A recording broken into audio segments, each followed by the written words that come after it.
Fala galera, tudo bem? Espero que estejam todos bem. Estou fazendo um vídeo aqui para iniciar, né?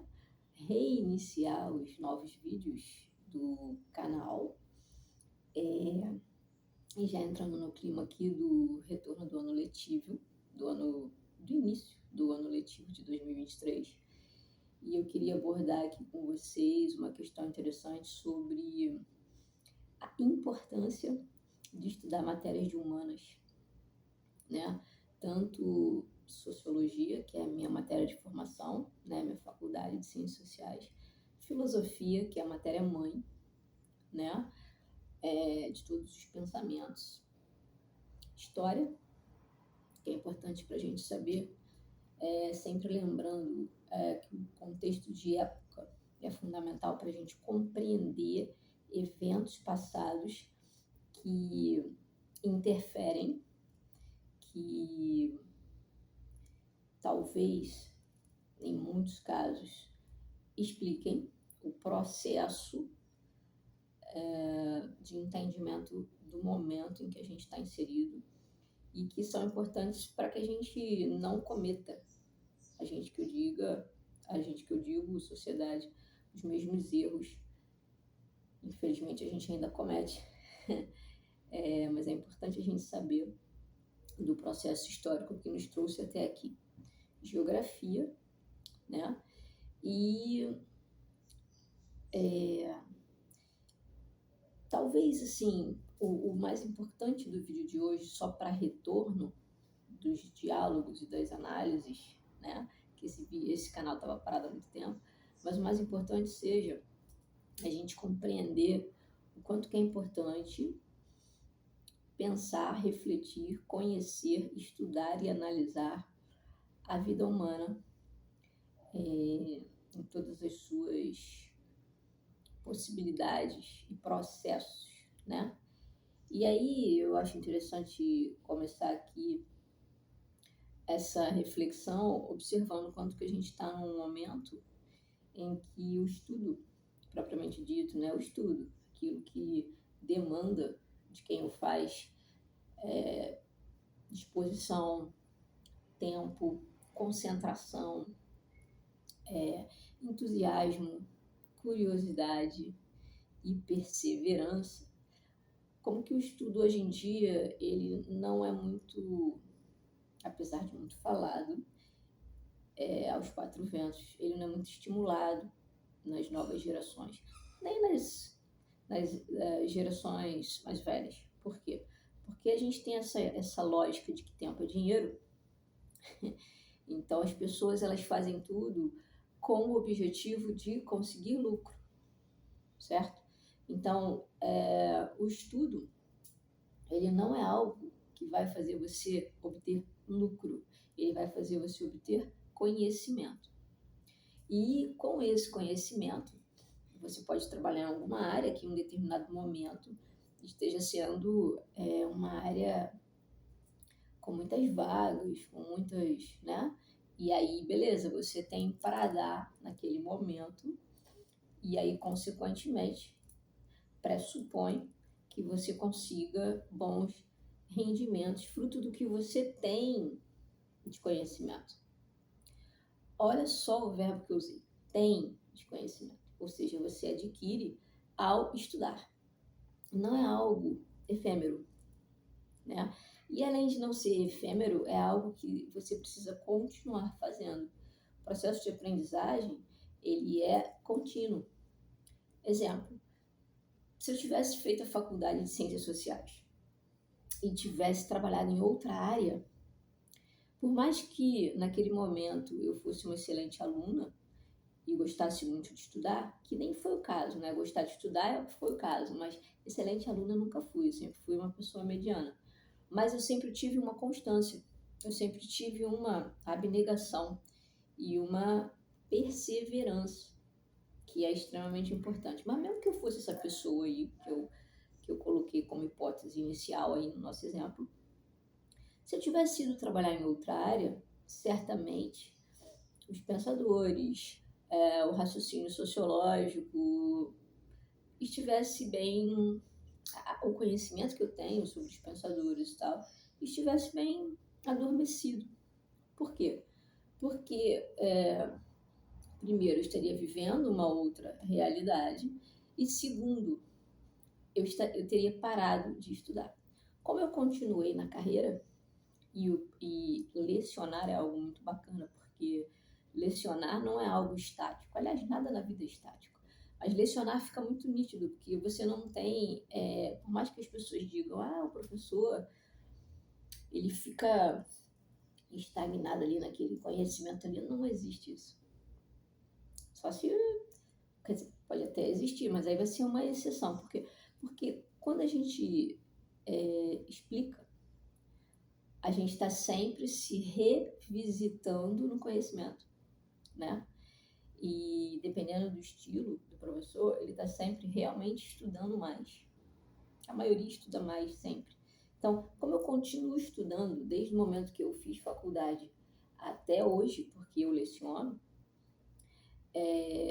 eu exercito esse conhecimento, então ele é um processo. Então, textos que eu li na minha graduação, quando eu releio hoje, eu vejo coisas além. E eu só tenho como ver isso porque eu continuei estudando, mas não só por isso, porque eu mesma, Daniela, hoje sou outra pessoa. É a mesma Daniela sendo outra pessoa. Mas como assim, professora? Nada se repete, nem a gente se repete. Pode não necessariamente ser um estudo, vamos pegar um exemplo aqui. Vamos supor que você tenha lido um livro há 10 anos atrás. Quando você leu esse livro, você tinha vivido até aquele momento algumas experiências, né? E naquele momento em que você lia o livro, você certamente estava focado em algumas questões da tua vida. Quando a gente pega e lê um livro 10 anos depois, e pode ser 10 anos depois, pode ser uma semana depois, pode ser 3 dias depois, você termina de ler, dá um espaço de 3 dias e volta a ler, né? Desde o início. Você já é outra pessoa, com novas experiências, mesmo que o espaço de tempo entre uma leitura e outra seja aparentemente pequeno, em termos cronológicos, você já foi e já é uma nova pessoa. A gente na verdade, modificado o tempo inteiro.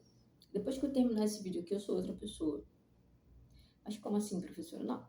A base, a essência é a mesma, mas a maneira como eu vou lidar com as questões e o que eu vou priorizar como sentimento ao tomar contato com o texto, ao olhar um vídeo. Esse vídeo aqui que eu estou gravando, se eu chegar daqui a 10 anos e ouvir novamente isso aqui que eu estou falando, eu vou certamente compreender de uma outra maneira, até porque eu não vou conseguir lembrar, pode ser que eu consiga, pode ser que não, o que me fez vir aqui para gravar esse vídeo.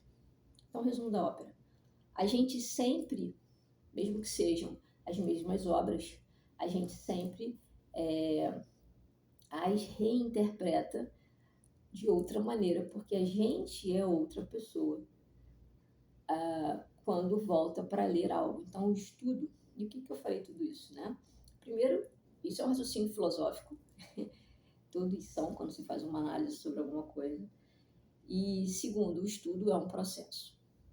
Então, o professor, que é um cara que continua estudando para poder lecionar, ele está sempre num processo de mudança dentro do aprendizado. Mas como é que ele faz isso? Ele pode fazer isso... Não, lembrando que poder, a gente pode o que a gente quiser. A gente tem que lembrar sempre que dentro desse poder, o que pode, o que a gente quiser, tem consequências, né? Então, vamos lá. O que se espera dele, né, do professor? Primeiro, ele com ele mesmo. Que ele consiga, a cada dia que passa, a cada ano que passa, melhorar tanto a interação com os alunos, quanto a forma de explicar determinado conhecimento. Quando ele explica um conhecimento, ele revisita o processo de aprendizagem. Então, ele está sempre em constante aprendizado.